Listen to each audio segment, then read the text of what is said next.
Quando a minha sogra veio passar as férias com a minha família, eu sabia que seria um inferno, só não tinha certeza de quanto. Tudo que eu fazia estava errado, desde a comida até o cuidado com os meus filhos. E quando eu finalmente respondi à altura, ela surtou e me chamou de peso morto, que estava afundando o filho dela, e ainda insinuou que os nossos filhos não eram do meu marido. Nunca imaginei que o calor de um verão pudesse parecer tão gélido. Quando fiquei sabendo que a minha sogra viria passar as férias conosco, respirei fundo e pensei em coisas práticas. Arrumar o quarto de hóspedes, comprar toalhas novas, separar um cantinho com brinquedos para as crianças. Fiz tudo com a rotina automática de quem equilibra trabalho, casa e pequenas urgências. Aquela paz ilusória que a gente cultiva porque não tem escolha. Foi um erro subestimar o que estava por vir. Ela chegou numa tarde abafada, com um sorriso que não chegava aos olhos e uma mala que cheirava a perfume forte e intenção. Abraçou o meu marido demoradamente, olhou para os netos como quem avalia a mercadoria e, ao entrar na cozinha, fez um comentário que pareceria inocente para qualquer um. Como mudou por aqui, né? Mas tudo bem, a gente se vira. A frase tinha veneno. Eu sorri para disfarçar e fui terminar de arrumar a mesa. Devorou o almoço com calma, e com aquela linguagem corporal de dona do mundo. E quando saí da cozinha para dar atenção às crianças, ouvi: "Você tempera tudo igual, querida. Cozinha de quem economiza no sal. Quer que eu te mostre como se faz?" O meu marido deu uma risadinha. Eu engoli. Foi assim que começou. Uma faca fina e constante, sem alarde, perfurando a dignidade aos poucos. Nos primeiros dias eram comentários sobre comida, a textura do arroz, o jeito de cortar a cebola, que poderiam ser ignorados se não viessem acompanhados de olhares longos e de um tom que fazia o resto da família rir e eu engolir em seco. Depois vieram as sugestões públicas. Eu colocava os pratos na mesa e ela comentava alto o que devia ser feito, como se eu fosse uma aprendiz patética. Talvez se você deixasse o forno esquentar mais. Não deixe os sucos tão inteiros, corte melhor. Os menores precisam de disciplina já. Se deixar, vira bagunça. As crianças ainda pequenas ficavam visivelmente constrangidas. Eu cada vez mais irritada. Comecei a reparar num padrão. Nada do que eu fazia era bom o suficiente, e tudo era usado para construir uma narrativa sobre incompetência. Quando eu fazia algum comentário em defesa, ela me olhava como quem contempla uma fera doméstica. Ai, coitadinha, tão sensível! E todos riam como se eu fosse a comicidade da situação. O que mais me magoava era o riso cúmplice do meu marido. Não porque ele merecesse minha acusação, mas porque aquele riso me dizia que, no fundo, eu estava sozinha no ringue. Houve episódios pequenos que, somados, me corroeram. Certa manhã, enquanto eu dobrava as toalhas do banheiro, ela entrou e começou a remexer nas minhas gavetas, ajeitou um casaco que eu tinha deixado sobre a cama e deixou um bilhete curto na minha escrivaninha. Organizei melhor as coisas das crianças. Acho que você vai gostar. Era como se me retirasse a autoridade de casa por meio de papel. Encontrei o bilhete e senti uma mistura de vergonha e raiva. Vergonha por ter permitido que alguém invadisse meu espaço sem permissão. Raiva por perceber que, para ela, minhas pequenas falhas eram um mapa para controlar minha vida. A humilhação se tornou pública numa tarde que nunca vou esquecer. Organizamos um almoço em família. Nada especial. Só reunir tias, primos e avós. Minha sogra estava em sua melhor forma performática, intercalando elogios e indiretas com a habilidade de quem sabe manipular plateia. Em determinado momento, entre uma garfada e outra, ela deixou escapar uma frase que me cortou sem anestesia. Os netos são diferentes uns dos outros, né? Às vezes eu me pergunto, você tem certeza de quem é o pai de cada um? A sala congelou. Risadinhas desconfortáveis, olhares que eu não consegui decodificar. Minha filha olhou para mim com os olhos arregalados.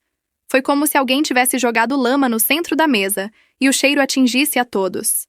Senti o sangue quente na garganta e a vontade de explodir, de reclamar, de gritar, de envergonhá-la até que não restasse nada. Mas naquela tarde escolhi a calma.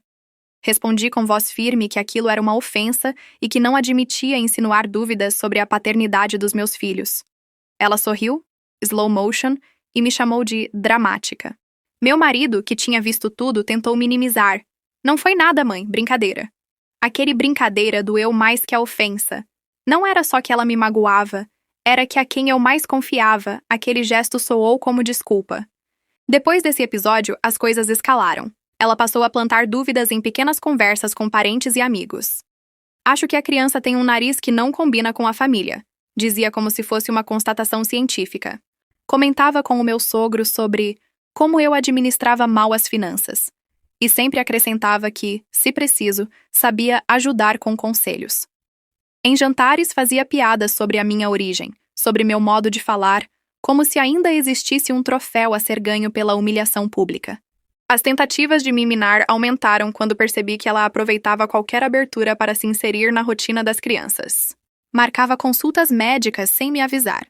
Aparecia no parque para ver se eu estava cuidando bem e publicava mensagens nas redes sociais com comentários que, quando eu lia, pareciam mais ataques do que preocupações. Ligou um dia para a escola, supostamente para ajudar, e começou a criticar minhas escolhas de atividades. A professora, desconfortável, me contou depois em particular. O constrangimento de ter alguém que deveria ser parte da família questionando meu papel como mãe e gestora do lar era uma espiral que me deixava sem fôlego.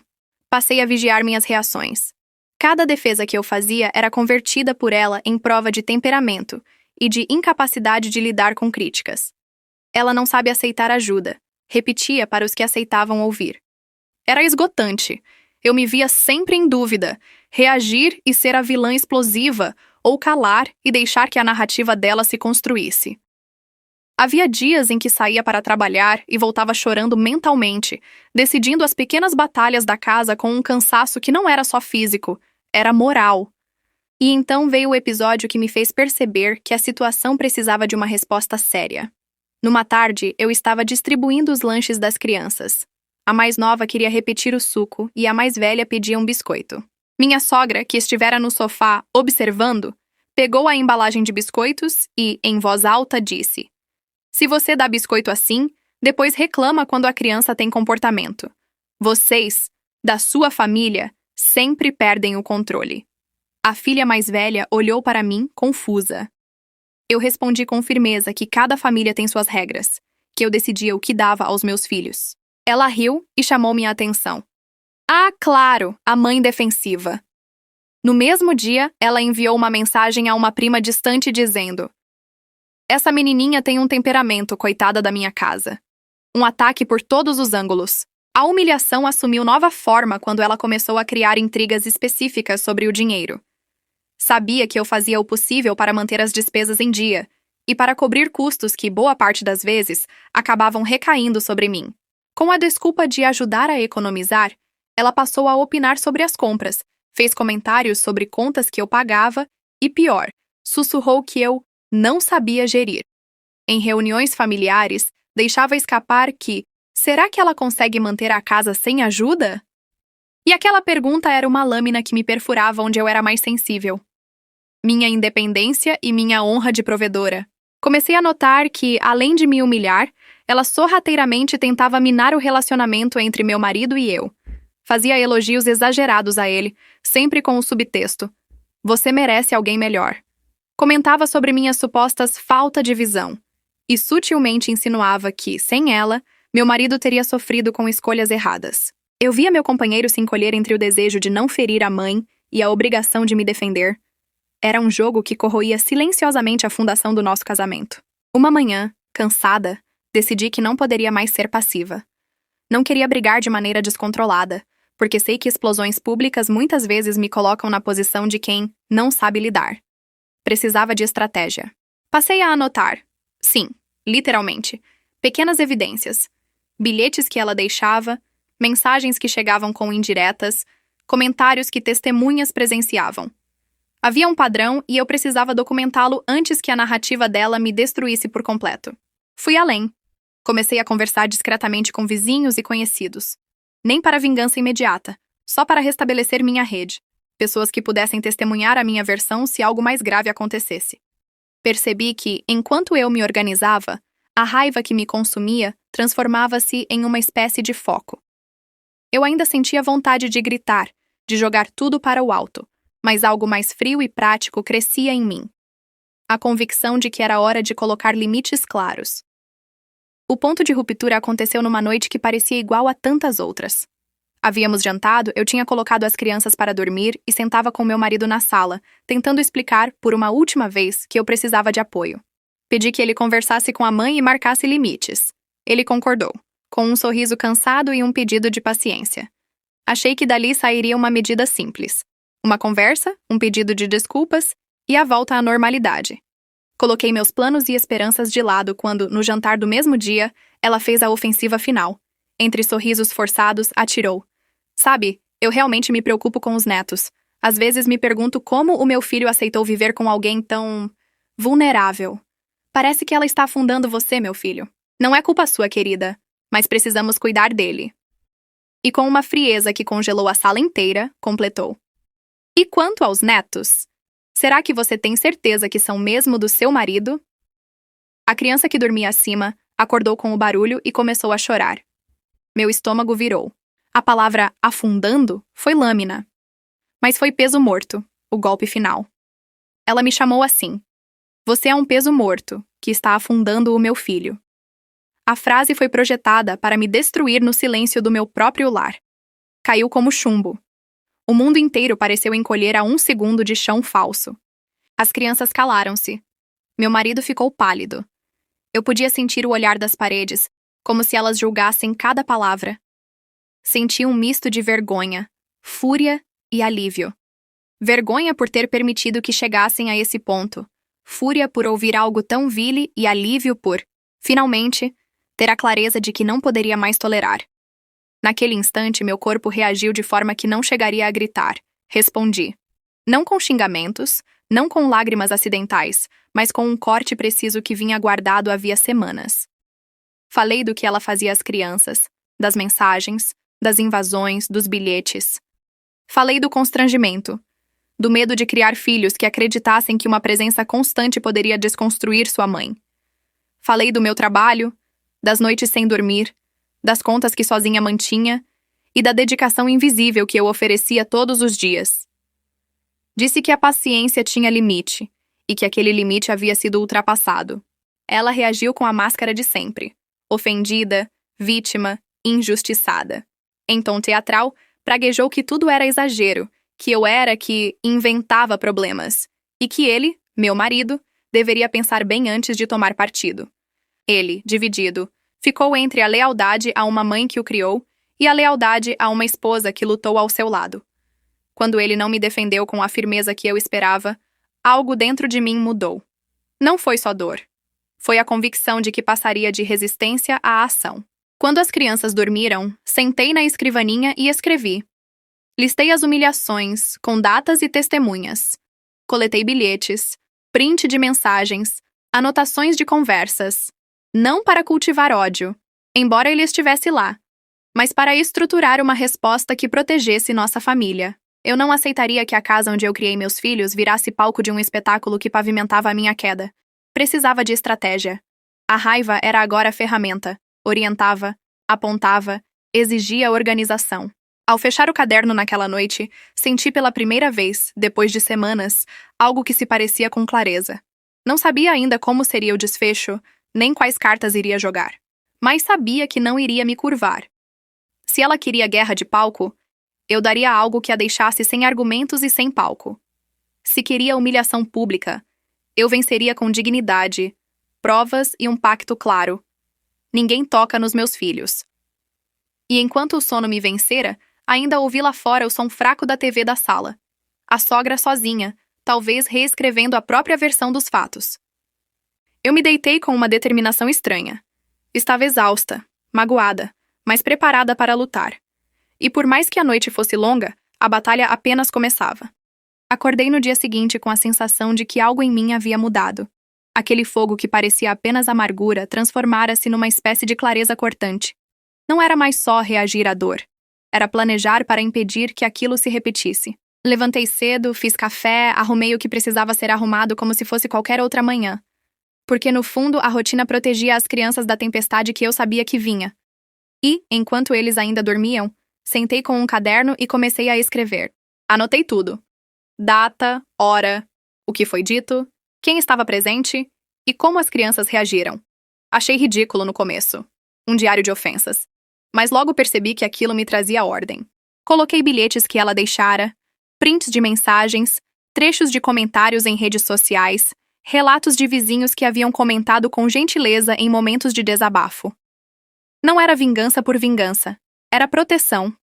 Se eu quisesse proteger meus filhos, precisava de um mapa do que tinha acontecido. Passei a observar o padrão de manipulação. Havia uma técnica quase ritual. Ela começava posicionando elogios, emendava com pequenas correções, depois lançava uma fofoca leve, só para testar. Quando alguém reagia minimamente, ela ampliava o discurso como quem faz eco numa caverna, até que as pessoas que me eram próximas ficassem em dúvida. Era mestre em transformar normalidade em espetáculo, e eu tinha uma arma que ela subestimava: provas. Comecei a conversar com cautela com pessoas-chave. Fui até a professora das crianças com um sorriso discreto e encanto falso, não para alarmar, mas para confirmar que ela estava disposta a colaborar se algo mais sério acontecesse. A professora sensível me contou que sim, notara ligações e mensagens esquisitas, e que tudo aquilo afetava as crianças sem que a família percebesse. Expliquei com calma que preferia que ela mantivesse a neutralidade em público, mas que registrasse qualquer tentativa de minar a imagem das crianças. Ela aceitou. Senti alívio. Não estava sozinha. Conversei com vizinhos que, em encontros rotineiros, tinham ouvido piadas e comentários da minha sogra. Alguns eram discretos, outros foram surpreendentemente firmes. Sempre achei estranho o modo como ela falava das crianças. 2 vizinhas concordaram em prestar depoimento se necessário. A sensação de ter testemunhas deu-me uma força nova, como se cada testemunho fosse um tijolo a reconstruir o chão que alguém havia tentado arrancar debaixo dos meus pés. Além disso, comecei a rever as finanças com cuidado. Ela gostava de tocar no assunto, insinuar que eu gastava demais, e, nas entrelinhas, insinuar que eu não sustentava a casa. Procurei extratos antigos, vi pagamentos feitos em meu nome, algumas ajudas transformadas em conselhos financeiros que terminavam em vantagens sociais para ela. Não encontrei nada criminoso, mas encontrei linhas que demonstravam intromissão. Não precisava fabricar nada. Precisava apenas de organização para mostrar que as coisas estavam sob controle, o contrário do que ela tentava vender. O plano começou a se formar: neutralizar suas narrativas, fortalecer a minha rede, fazer com que as próximas investidas dela encontrassem resistência e, se fosse preciso, confrontá-la em público com provas que não permitissem reescrita da realidade. Eu não queria uma guerra teatral. Queria uma intervenção que deixasse clara a linha que ela havia cruzado. Pedi uma conversa com meu marido. Não foi fácil. Ele apareceu no quarto com cara de sonolento, aquele gesto de quem quer evitar conflitos, mas prometeu me ouvir. Entreguei-lhe o caderno com datas e relatos. Foi humilhante ver a expressão dele mudar ao folhear as páginas. A teoria, acolhida pela emoção da mãe, vinha, aos poucos, se dissolvendo diante dos fatos. Pedi que ele falasse com a mãe com firmeza. Pedi que escolhesse onde queria estar, ao lado de quem criava a família que ele dizia amar, ou na defesa automática de um pedestal que permitia abusos. Pedi também que, se não estivesse pronto, que ao menos não minasse minha autoridade quando eu levantasse a voz. Ele hesitou. É difícil ver o próprio filho apontar o dedo para a mãe. Há um laço que, mesmo quando estrangula, parece sagrado. Perguntou se eu não estava exagerando. Mostrei-lhe bilhetes que ela deixara nas gavetas das crianças, prints, e o momento em que ela me chamara de peso morto na frente de todos. A face dele mudou. Não por raiva instantânea, mas por tristeza. Talvez por descobrir que a imagem que carregara era, em parte, uma fantasia. Não houve explosão. Houve uma mudança de atitude lenta, como quem se desloca do meio da corda para um lado, escolhendo finalmente a família que construiu. Decidimos então por um caminho que era ao mesmo tempo agressivo e civilizado. Chamar a família para um almoço em que trataríamos com calma e provas das atitudes que vinham afetando o lar. Não queria humilhar. Queria que a verdade estivesse diante de todos, com testemunhas, para que as desculpas e reinterpretacóis não tivessem espaço. Combinei tudo com delicadeza. Um almoço em casa, convite aberto, sem dramaturgia aparente. Sabia que ela não resistiria ao palco. E sabia que ali teria também quem a defenderia. Era preciso preparar o terreno. Enquanto isso, piquei pequenas vitórias cotidianas. Respondi com calma quando ela tentava provocar, recusei discussões na frente das crianças e registrei tudo. Cheguei a gravar algumas conversas, não por sadismo, mas por defesa. E guardei bilhetes e mensagens em pastas organizadas. Não era uma vingança assodada. Era a documentação de uma história de agressões. O dia do almoço chegou. A casa parecia normal, com toalhas limpas, salada pronta, risos programados e o tic-tac de um relógio que parecia a contagem regressiva. Ela entrou com seu sorriso ensaiado, cercada por pequenas cordialidades, como se nada estivesse acontecendo. Sentou-se, provocou piadinhas, começou seu espetáculo de minúcia e crítica leve. Eu me mantive quieta, observei, respirei.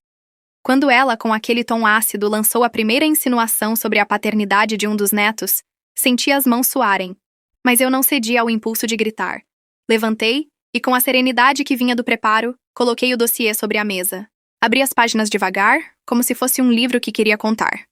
Comecei a ler trechos de mensagens, bilhetes e depoimentos das pessoas que havia contatado. Chamamos a professora, que confirmou as tentativas de contato e que aquilo incomodava as crianças. O vizinho confirmou que ouvira comentários desdenhosos. Vizinhas e familiares concordaram.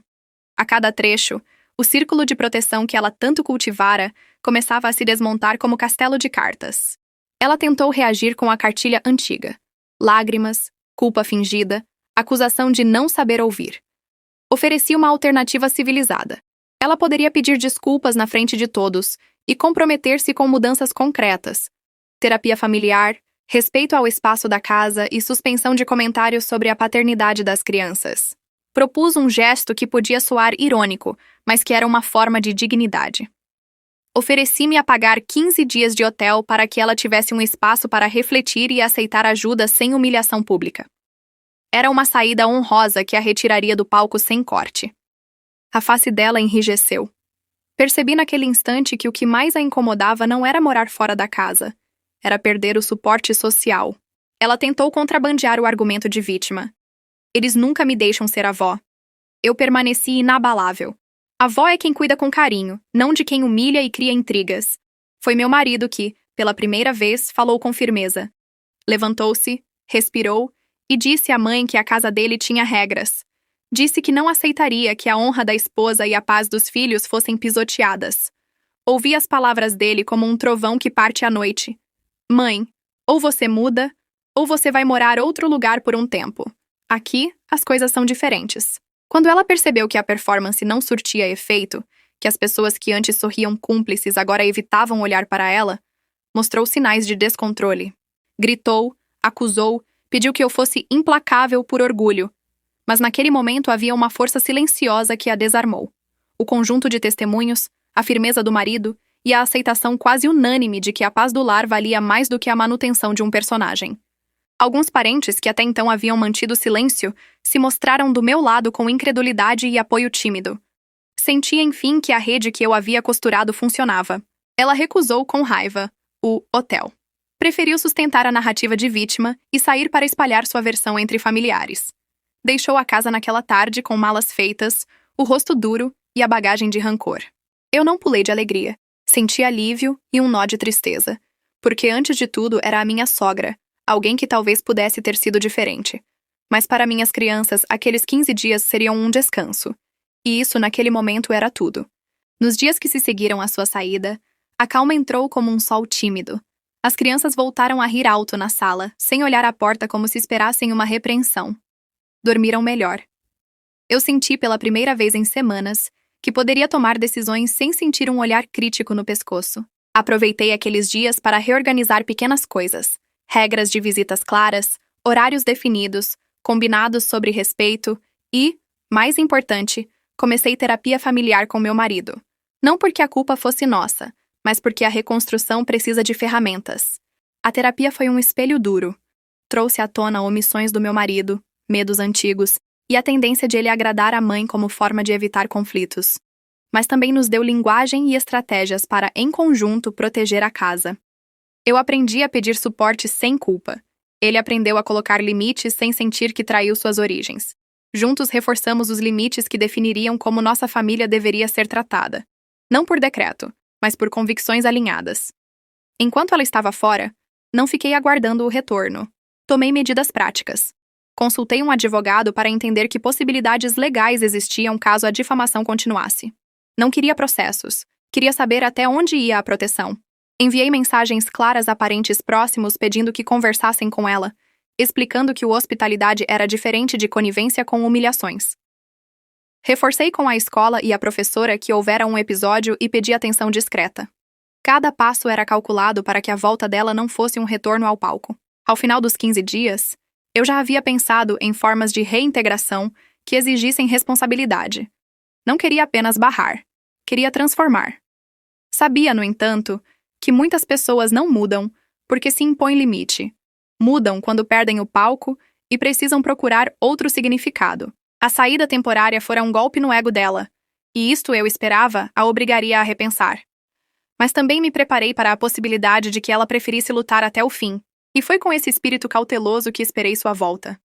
Havia medo? Sim. Havia dor? Sempre. Mas pela primeira vez, a dor vinha amparada por algo sólido.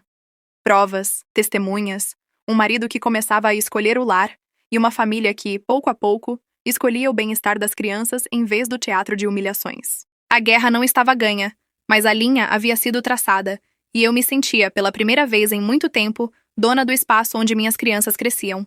Os 15 dias dela foram, paradoxalmente, um tempo de reparação. A casa respirava de um jeito que eu não sentia há meses. O som das risadas das crianças não parecia ter de passar por um filtro de ser aprovado antes de existir. Eu dormia mais tranquila, com o coração menos preso ao que poderia acontecer a qualquer instante.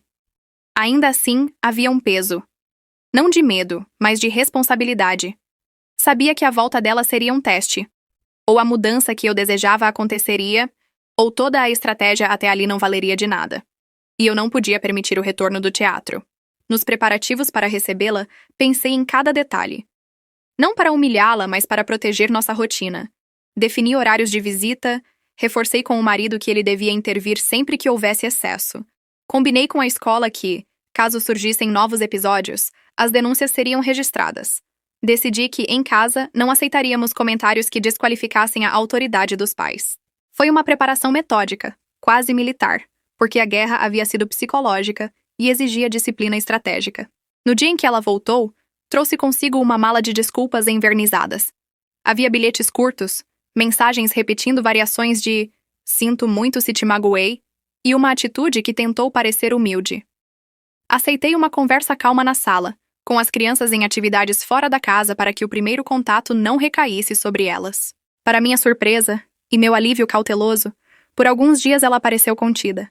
Sorrisos medidos, elogios gratuitos e silêncio em momentos onde antes havia alfinetadas. Mas eu sabia o quanto a verdadeira transformação exige tempo. Fiquei atenta às microações. Era genuína? Ou estava apenas alterando a performance para recuperar o que perdera? Um gesto que me deixou em alerta foi a forma como tentou, nos primeiros dias, ganhar influência sobre os amigos próximos da família. Mensagens doces para quem antes a alertara, convites para cafés em que sutilmente mencionava que eu não a deixava ver os netos. Percebi que a manutenção do poder não era só dentro do meu lar. Passava pela opinião pública. E isso me mostrou que a batalha estava longe do fim. Mantivemos o contrato que eu havia proposto. Regras claras sobre visitas, comunicação prévia e respeito às rotinas. Havia uma cláusula simbólica redigida em conjunto com a terapeuta. Se ela feria qualquer item 3 vezes, a suspensão temporária das visitas seria automática, até que provas de mudança emergissem.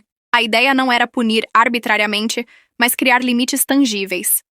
Ela concordou com semblante fechado, como quem aceita uma sentença leve para evitar uma mais dura. Aceitei a assinatura. Ela a aceitou. Mas não foi a assinatura que mudaria hábitos enraizados. Foi a vigilância constante. Os primeiros meses foram de movimentos delicados. Houve momentos em que ela parecia realmente esforçada.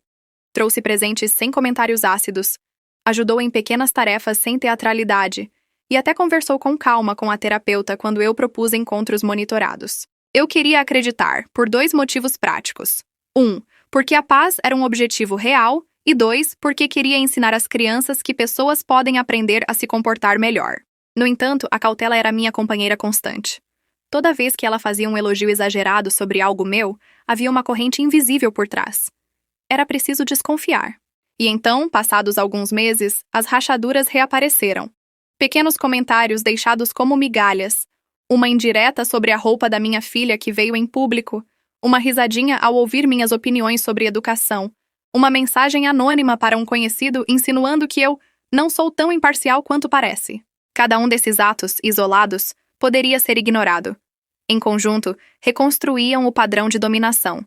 Percebi que a mudança, se existia, era superficial, uma maquiagem para um eu que não entendera a necessidade de refletir. Foi então que encontrei, entre papéis guardados sem pensar para uso eventual, prints de conversas antigas dela com uma prima, onde ela ria das nossas desgraças domésticas.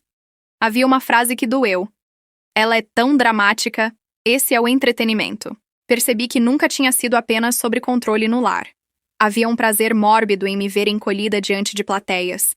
E isso exigia uma resposta que fosse definitiva. Não humilhação em público, mas a retirada do palco de forma que não houvesse volta fácil. Convoquei uma nova conversa com meu marido. Agora ele estava mais consciente, mais presente. As sessões de terapia o haviam afetado. Ele dizia que não sabia como viveria com a culpa se permitisse que as crianças crescessem acreditando que mãe é alguém que se dobra.